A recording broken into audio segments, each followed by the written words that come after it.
ည9 နာရီမှာငါ့ကိုဖုန်းမခေါ်နဲ့နော်အမိန်ပေးရဆိုတော့ don't give me a call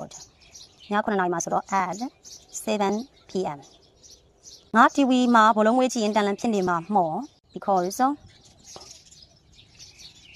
I'll be တန်လန်ဖြစ်နေမှာမော်ဆို in the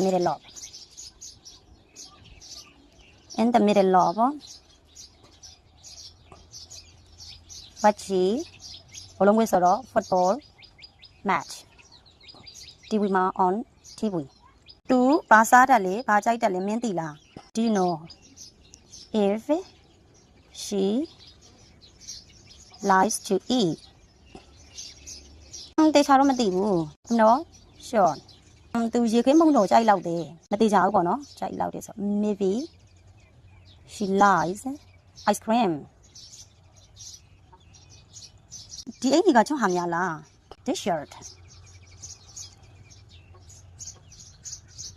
might be Jones အဲ့ဆိုင်မို့ဗျ Jones သူဒီနေ့ငါးစီကိုလာဖြစ်ချင်မှလာဖြစ်မှာ he I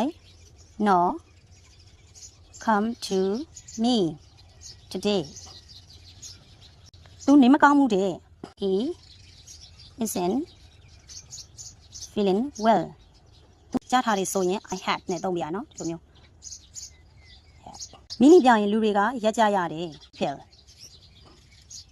ရက်ကိုရက်ရရင်မိနစ်ပြရင်မရက်လို့မရအောင်ဒီလိုမျိုးဆိုရင် mask ကိုသုံးပြရတယ် mask stop မိနစ်ပြရင် when the signal is red ငါဒီမေးခွန်းကိုဘယ်သူကိုမေးရင်ကောက်မလဲဘယ်သူကိုဆိုတော့ who ကောက်မလဲဆို who ဘယ်သူကိုမေးတင်လေးပေါ့နော် who should I ဘယ်သူကိုမေးရင်ကောက်မလဲ who should I ask ဒီမေးခွန်းကိုဆိုတော့ this question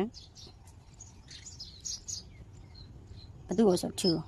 တေဂီတာပညာရှင်ဖြစ်တဲ့ငါသားကငါနဲ့အတူနေထိုင်နေအသားဆိုတော့ my son